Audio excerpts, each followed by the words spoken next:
Hello प्यारे बच्चों, नवोदय की क्लास में आपका फिर स्वागत है। आज का जो टॉपिक है वह है हमारा शब्द विचार। शब्द विचार जो कि मैंने आपको इससे पहले वाली वीडियो में शब्द विचार के बारे में पूरा डिटेल में आपको जानकारी दे दी है। इसमें नवोदय में प्रश्न कैसे पूछे जा सकते हैं या किसी भी प्रतियोगी परीक्षा के लिए हिंदी के जो महत्वपूर्ण प्रश्न हैं वो मैं आपके सामने लाया हूँ, जो कि इस प्रकार हैं। तो पहला प्रश्न है हमारा बच्चों, पहला प्रश्न है शब्द के कितने भेद होते हैं। तो आपने देखा बच्चों, इससे पहले वीडियो में आपको डिटेल में बता रखा है, तो इसमें आपको मैं पूरा डिटेल में फिर बताने की प्रयास करूंगा। हर शब्द हर प्रश्न का आपको उत्तर विस्तृत रूप में कोशिश करूंगा दिया जाए, जहाँ ज़रूरत होगी मैं बताऊंगा। तो देखते हैं शब्द के कितने भेद होते हैं। तो देखो बच्चों, शब्दों के प्रायः 4 जो है भेद बताए गए हैं। कितने भेद बताए गए हैं, कौन कौन से हैं वे? अर्थ के आधार पर, उत्पत्ति या स्रोत के आधार पर, व्युत्पत्ति या बनावट के आधार पर, और प्रयोग के आधार पर। तो इस तरीके से इसमें 4 विकल्प जो है सी ऑप्शन ये इसका सही होगा। ठीक है, ये शब्द के कितने भेद होते हैं ये प्रश्न आपका पूछा जा सकता है, तो उसके दृष्टिगत मैंने ये पहला प्रश्न लिया है। अगला प्रश्न है प्रश्न संख्या 2। बहुत अच्छा प्रश्न है बच्चों। देखिए, आप पढ़ते हैं मगर हम कभी कभी डेफिनेशन पर ध्यान नहीं देते हैं, तो कभी कभी डेफिनेशन से भी प्रश्न उठा लेता है। जैसे कि आपका दे रखा प्रश्न संख्या 2 में कि संस्कृत के, ध्यान से आप देखेंगे, संस्कृत के ऐसे शब्द बच्चों जिसे हम ज्यों का त्यों प्रयोग में लाते हैं वे क्या कहलाते हैं। तो वो शब्द कहलाते हैं हमारे, आपने अगर ध्यान से मेरी वीडियो को देखा हो तो मैंने आपको डिटेल में बता रखा है कि जो शब्द हमारे संस्कृत के शब्द हैं उनको हमने ऐसे एज इट इज, जिनको हम हिंदी भाषा में या अन्य भाषाओं में प्रयोग करते हैं, उनको हम बोलते हैं बच्चों तत्सम। क्या बोलते हैं? तत्सम। तो तत्सम क्या है? जो शब्द संस्कृत के जैसे हैं हमने वैसे ही उनको प्रयोग में ला रहे हैं, वे हमारे संस्कृत के शब्द हैं। तो अगर प्रश्न ऐसे आएगा तो आप इसका उत्तर जो है तत्सम, बिल्कुल सही इसका उत्तर होगा। क्लियर है? अगला बढ़ते हैं प्रश्न संख्या 3 की ओर। तीसरा प्रश्न है बच्चों, निम्नलिखित शब्दों में से कौन सा शब्द अनेकार्थी शब्द है। देखिए, मैंने आपको बता रखा है, तो हमने आपको बता रखा था कि जो एकार्थी और अनेकार्थी, ये जो एकार्थी शब्द हैं या अनेकार्थी शब्द हैं, ये हमारे शब्द के भेद है। उसमें अर्थ के आधार पर जो हमने बता रखा है, अर्थ के आधार पर हमने 4 प्रकार के आपको शब्द बताए थे, एकार्थी, अनेकार्थी और समानार्थी और विपरीतार्थी। तो उसका जो अनेकार्थी शब्द है, तो देखो अनेकार्थी शब्द हमारे क्या हुए, अनेकार्थी वे शब्द होते हैं जिनके एक से अधिक अर्थ होते हैं। एकार्थी जिसका एक अर्थ होता है, अनेकार्थी जिसके एक से अधिक अर्थ होते हैं, तो वे हमारे अनेकार्थी शब्द कहलाते हैं। तो इसमें बच्चों, तो इसमें जो हमारा अर्थ होगा वो होगा ऑप्शन बी। अनेकार्थी शब्द में ऑप्शन बी क्यों होगा ये भी मैं आपको बताता हूँ। जैसे यह है जल, तो जल का मतलब होता है जल, और दूसरा हो सकता है जल का पानी। अब देखिए, इसके 2 अर्थ निकल गए। अब इस जल का मतलब क्या होगा? जलना। ठीक है, जैसे कहीं आग लग गई और वे जल गए। दूसरा हो सकता है पानी, मुझे प्यास लगी है, पानी चाहिए। तो इस तरीके के इसके 2 अर्थ हो गए। तो इसका जो सही उत्तर होगा वह बच्चों ऑप्शन बी यानी कि जल होगा। ठीक है, तो अनेकार्थी शब्द आपको समझ में आ गया होगा, ऐसे शब्द जिसके एक से अधिक अर्थ हों, हमारा जो है वह अनेकार्थी शब्द कहलाता है। ठीक है, बाकी आप जैसे गंगा है या मेज है या हाथी है, इसका एक ही अर्थ निकलेगा। ठीक है, और जल का जैसे जलना हो गया, पानी हो गया, इस तरीके से इसके 2 अर्थ निकलेंगे, तो ये अनेकार्थी शब्द के अंतर्गत आ जाएगा। अगला है प्रश्न बच्चों, प्रश्न संख्या 4, निम्नलिखित में से कौन सा शब्द योग रूढ़ शब्द है। आपको प्रश्न को ढंग से पढ़ना है। ये योग रूढ़ शब्द पूछ रहा है। क्या पूछ रहा है? योग रूढ़ शब्द। तो योग रूढ़ शब्द क्या होते हैं?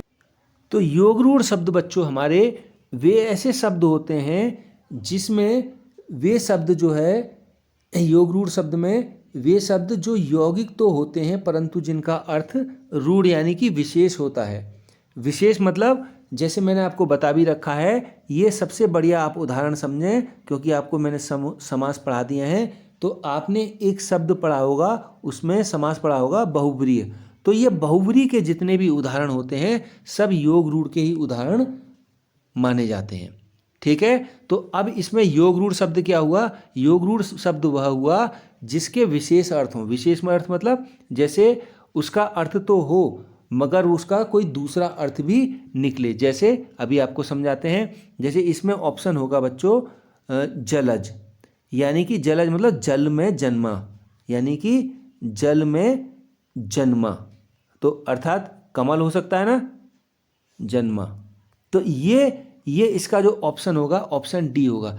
योग रूढ़ शब्द भी होते हैं जो शब्द यौगिक तो होते हैं परंतु जिनका अर्थ क्या होता है, विशेष हो जाता है, वे हमारे क्या कहलाते हैं, योग रूढ़ शब्द कहलाते हैं। और ये बनावट के आधार पर 3 वाला जो नंबर है हमारा 1 2 3, हमने आपको इससे पहले बता भी रखा है कि जो है अर्थ के आधार पर, स्रोत के आधार पर और बनावट के आधार पर और प्रयोग के आधार पर। तो बनावट के आधार पर जो तीसरा नंबर है उसमें आता है ये योग रूढ़ शब्द। तो ये योग रूढ़ शब्द किसके अंतर्गत आता है बच्चों? बनावट के आधार पर। और योग रूढ़ शब्द वे शब्द होते हैं जो यौगिक तो होते हैं परंतु उनका अर्थ क्या होता है, विशेष होता है, वे हमारे योग रूढ़ शब्द कहलाते हैं। तो इसका ऑप्शन क्या होगा? डी, यानी कि जलज। ठीक है, बाकियों का इसमें उत्तर ठीक नहीं होगा। अगला बढ़ते हैं प्रश्न संख्या 5 की ओर। देखिए बहुत अच्छा प्रश्न है। प्रश्न संख्या 5 आप ध्यान से देखेंगे। निम्नलिखित में से कौन सा शब्द देशज शब्द है? तो देशज शब्द की परिभाषा मैंने आपको पहले भी बता रखी है और फिर बताने का प्रयास करूंगा। देशज शब्द हमारे क्या होते हैं? देशज शब्द वे शब्द होते हैं जो हमारे विभिन्न क्षेत्र बोलियों के माध्यम से हिंदी भाषा में आ गए हैं। अब जैसे हमारा भारत है, अगर हम भारत की बात करें तो बहुत जगह कई तरह की बोलियां, कई तरह की भाषाएं बोली जाती हैं। तो उनमें अनगिनत ऐसे शब्द हैं जो हमारी हिंदी भाषा में प्रयोग किए जाते हैं। ठीक है, तो उसी में से जो देशज शब्द है ये वहीं से आया है कि हमारी क्षेत्रीय भाषाएं बोली हैं उनसे लिया गया शब्द है। तो बच्चों वो कौन सा शब्द है इसमें? वह शब्द है लोटा। लोटा हमारी एक क्षेत्रीय भाषा है, वहाँ पर इसका प्रयोग होता है। ये हिंदी भाषा में हमने इसे एडॉप्ट कर लिया है, ले लिया है, तो इसलिए ये जो देशज शब्द है इसके अंतर्गत आ जाएगा लोटा। तो लोटा इसका बिल्कुल सही उत्तर होगा। ऑप्शन सी 5वें का उत्तर होगा लोटा। क्लियर है? देशज शब्द क्या हुए? देशज मतलब देश में जन्मा, इसका मतलब हुआ देश में जन्मा। देश से देश हो गया, ज से जन्मा, देश में जो जन्मा, ऐसा शब्द जो हिंदी भाषा में प्रयोग में ला रहे हैं उसको हम देशज शब्द कहेंगे। क्लियर है? आगे बढ़ते हैं बच्चों प्रश्न संख्या 6 की ओर। प्रश्न संख्या 6 कहती है कि निम्नलिखित में से कौन यौगिक शब्द है? अब देखिए यौगिक शब्द क्या होता है बच्चों, ये भी आप जानते हुए चलें। यौगिक शब्द ये वो होते हैं जो यौगिक का अर्थ हुआ जो मेल से बना हुआ है, किसी के मेल से बना हुआ है, जो शब्द 2 या 2 से अधिक शब्दों के मेल से बनते हैं, उसके लिए यौगिक शब्द का हमने प्रयोग किया है। जो 2 या 2 से अधिक शब्दों से मिलते हैं वो यौगिक शब्द कहलाते हैं। अब देखिए बाकी अगर हम इन तीनों को छोड़ दें तो एक विद्यालय ही ऐसा शब्द है जो 2 शब्दों से मिल करके बना है। अगर हम इसको तोड़ेंगे तो विद्या और दूसरा होगा आलय, यानी कि विद्या का आलय, यानी कि विद्यालय। ठीक है, तो विद्याधन आलय यानी कि विद्यालय, तो ये 2 शब्दों से मिल करके बना है, इसमें यौगिक शब्द हुआ। योग रूढ़ क्या था? जिसमें उसका विशेष अर्थ है। यौगिक का मतलब हुआ बच्चों जो जिसके 2 शब्दों से मिलकर के बना हो, इसका नाम ही यौगिक है। यौगिक का मतलब होता है मेल से बना हुआ। यौगिक का मतलब होता है बच्चों मेल से बना हुआ, ध्यान रखना है। जो मेल से बना होगा वो हमारा यौगिक शब्द कहलाएगा। उसमें 2 शब्दों की, 2 पदों की आवश्यकता होगी, जैसे विद्या और आलय। ठीक है, विद्यालय। ठीक है, इस तरीके से जो शब्द आपको आएंगे, जैसे पाठशाला हो सकता है, इसका यौगिक शब्द और क्या हो सकता है? एक पाठशाला, पाठ धन शाला, पाठशाला। इस तरीके से ये भी हमारा यौगिक का उदाहरण होगा। ऐसे ही आप अगर दूसरा करना चाहें सेना नायक, सेना धन नायक, और भी हो सकते हैं जैसे विज्ञान, विधन ज्ञान, राजपुत्र राजा का पुत्र, ठीक है।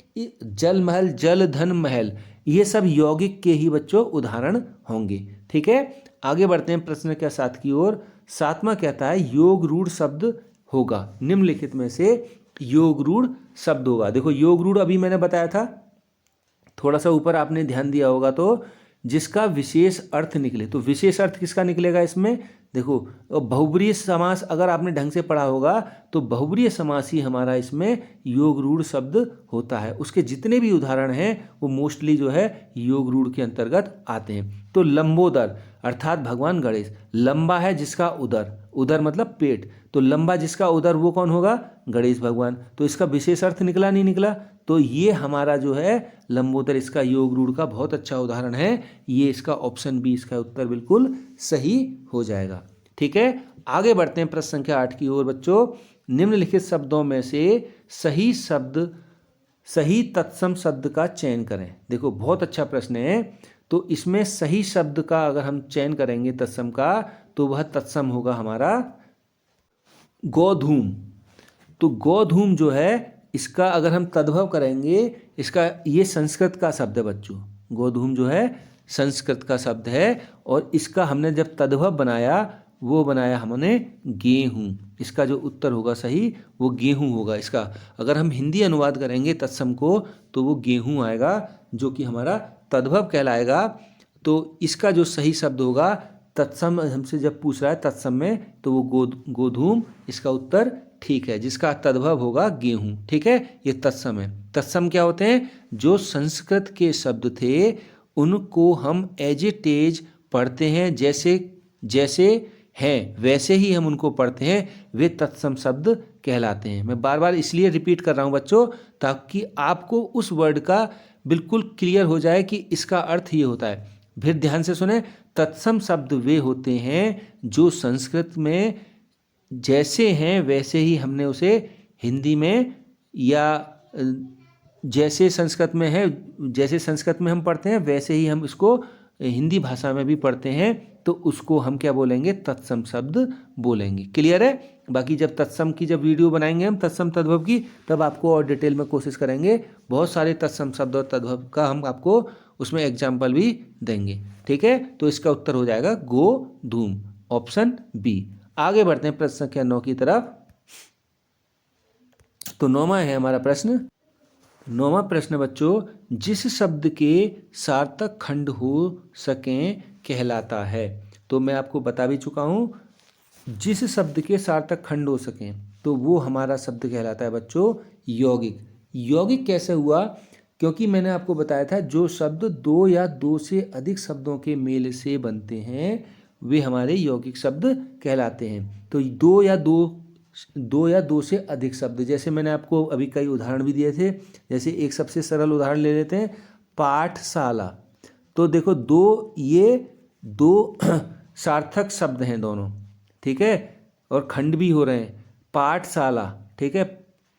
तो इन दोनों के जो अर्थ हैं वो सार्थक हैं, और दोनों सार्थकों का एक योग हो रहा है, दोनों मिल रहे हैं, तो मिलने के बाद पाठशाला बनना है, जो कि किसका उदाहरण हो गया, यौगिक का। तो ये हमारा इसमें यौगिक जो है ऑप्शन बी बिल्कुल सही उत्तर होगा। अब देखो वैसे भी आप ऑप्शन से भी कर सकते हैं। रूढ़ शब्द क्या होते हैं, रूढ़ शब्द जिनका अर्थ निश्चित हो, ठीक है, वे हमारे, और शब्दों का सार्थक खंड ना हो, इनके खंड नहीं हो, तो वो रूढ़ शब्द कहलाते हैं। यौगिक जिनका मेल हो, और योग रूढ़ क्या होते हैं, वे शब्द जो यौगिक तो होते हैं, ये शब्द योग रूढ़ यौगिक तो ये होंगे, ठीक है, और रूढ़ भी होंगे, और इनका जो अर्थ होगा वो क्या होगा, विशेष होगा, इसीलिए ये योग रूढ़ शब्द कहलाते हैं। क्लियर है। तो इसका योग रूढ़ तो उत्तर नहीं होगा, इसका उत्तर होगा बच्चों बी, यानी कि यौगिक। जिसके सार्थक खंड हो सकें वे हमारे यौगिक शब्द कहलाते हैं। क्लियर है। आगे बढ़ते हैं प्रश्न संख्या 10 की ओर। संकर शब्द का अर्थ है। अब देखो इसका अर्थ बताना है, संकर शब्द क्या हुआ, इसके बारे में भी हम थोड़ा जान लेते हैं। देखो बच्चों, संकर शब्द जो है ऐसा शब्द है जिसका आधा भाग एक भाषा का और दूसरा भाग दूसरी भाषा का होता है। ऐसे मान लिया एक शब्द है हमारा, ये जो एक भाषा का होगा, मान लिया ये हिंदी भाषा का है किसी, ठीक है, या फारसी भाषा का है, उर्दू भाषा का किसी का, और दूसरा अंग्रेजी भाषा का है। तो ये जो हमारा जो शब्द होगा, ये शब्द दो भाषाओं से निर्मित होगा, वो संकर शब्द। संकर शब्द का दूसरा नाम भी है मिश्रित शब्द, ये भी याद रखना आपको। संकर शब्द ही का दूसरा नाम है बच्चों मिश्रित शब्द। देखो जब हम किसी पाठ को पढ़ते हैं तो हम पाठों में उस समय उतना ध्यान नहीं देते। जब उस पाठ से प्रश्न बन करके हमारे सामने आते हैं तब हमें लगता है कि यार ये इसका उत्तर ये भी हो सकता है, ठीक है। तो इसीलिए हम पाठों को जब क्वेश्चन करते हैं तब हमारे पाठों की ओर ज़्यादा ध्यान जाता है, क्योंकि हम उस समय ध्यान नहीं देते पाठ को पहले पढ़ने से पहले। तो अब हम क्या करेंगे, इस वीडियो के बाद आप इससे पहले जो मैंने वीडियो बना रखी है शब्द विचार, उसको दोबारा देखेंगे तो आपके कंसेप्ट बिल्कुल क्लियर हो जाएंगे। देखेंगे संकर शब्द को हमारा दूसरा जो नाम है वो है मिश्रित शब्द। संकर शब्द का ही नाम मिश्रित शब्द है। और इसके देखो बच्चों दो भागों को में हम इसको पढ़ते हैं, जिसमें आधा भाग एक भाषा का होता है, दूसरा भाग दूसरी भाषा का। अब देखो मैं आपको एक उदाहरण से समझाऊंगा तो आपके बिल्कुल क्लियर हो जाएगा। जैसे मैंने बोला, एक शब्द बोला मैंने रेल और गाड़ी। क्या बोला? रेल गाड़ी, ठीक है। अब अगर मैं इसके संधि विच्छेद करूँ या सॉरी इसको तोड़ता हूँ तो ये दो भागों में टूटेगा। एक टूट जाएगा रेल और दूसरा टूट जाएगा हमारा गाड़ी, ऐसी तो टूटेगा। अब रेल अगर आप ढंग से ध्यान से देखेंगे तो रेल जो है बच्चों इंग्लिश का शब्द है। किसका है? इंग्लिश का। और दूसरा जो शब्द है बच्चों गाड़ी, जैसे बैलगाड़ी आपने सुना होगा, ठीक है। तो ये बैलगाड़ी या गाड़ी जो शब्द है ये हमारा हिंदी का शब्द है। तो ये दो भाषाएं मिल गई आपको, एक इंग्लिश मिल गई, एक हिंदी मिल गई। इन दोनों के अगर मेल को हम मिला दे रहे हैं, ये रेलगाड़ी हो जा रहा है। ये हमारा संकर शब्द कहला रहा है या मिश्रित शब्द कहला रहा है। पेपर में अगर आपसे मिश्रित शब्द पूछे तब भी आप बता सकते हैं, हिंदी में पूछेगा संकर शब्द तब भी आप बता सकते हैं। अगर प्रश्न ऐसे पूछ ले कि दो भाषाओं के शब्दों के मेल से कौन सा शब्द बनेगा तो आप बता सकते हैं संकर शब्द या मिश्रित शब्द। तो प्रश्न आपसे जैसे पूछे आप उसका उत्तर देने के लिए तैयार हैं फिर, ठीक है। आपको बिल्कुल कंसेप्ट क्लियर होना चाहिए बच्चों। तो आई होप आपकी समझ में आ गया होगा। इसका उत्तर आप खुद बता सकते हैं कि संकर शब्द का अर्थ है ना तो तत्सम होगा, न तद्भव होगा, न विदेशी भाषा होगा, दो भाषाओं के शब्दों से मिलकर बना हमारा जो शब्द होगा वह होगा। यही है ना, दो भाषाओं के शब्दों से मिलकर बना शब्द जो है ये हमारा संकर शब्द कहलाएगा। क्लियर है? ऑप्शन डी इसका उत्तर हो जाएगा। आई होप आपकी समझ में ये आ गया होगा। आगे बढ़ते हैं बच्चों। अब वानर का तद्भव है, देखो बहुत अच्छा है। वानर का तद्भव होगा, ठीक है। तो बच्चों देखोगे आप वानर, आप देखते हो बोलते भी होगे बहुत बार आपने वानर को देखा।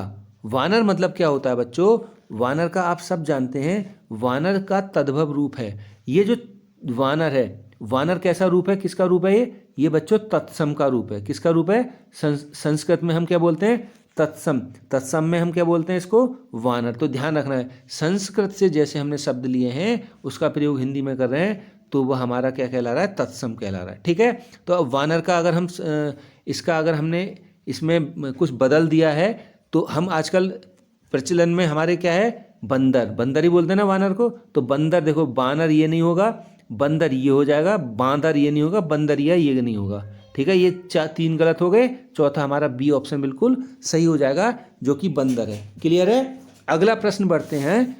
हमारा 12वां प्रश्न है, हिंदी में कुछ परिवर्तन के साथ आने वाले शब्द हैं। अब देखिए बहुत अच्छा प्रश्न है भी।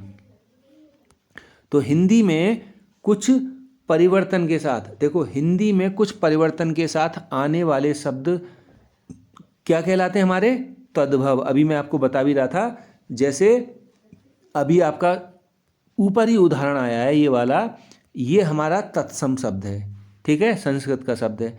ये हमारा हिंदी का शब्द है, ठीक है। इसमें कुछ बदलाव आया है हिंदी में कुछ परिवर्तन के साथ। तो जब ये संस्कृत में कुछ बदलाव आया, संस्कृत के शब्दों में कुछ हमने बदलाव किया, तो हिंदी में जब कुछ परिवर्तन आया तो वो किसके माध्यम से आया बच्चों? वो आया हमारे तद्भव के माध्यम से। तो इसका उत्तर जो है ऑप्शन सी बिल्कुल सही होगा, तद्भव। क्लियर है? तो इसका उत्तर क्या हो जाएगा हमारा? तद्भव। ठीक है, इसका ऑप्शन सी 12 का हमारा बिल्कुल सही उत्तर होगा, तद्भव। ठीक है, आगे बढ़ते हैं प्रश्न संख्या 13 की ओर।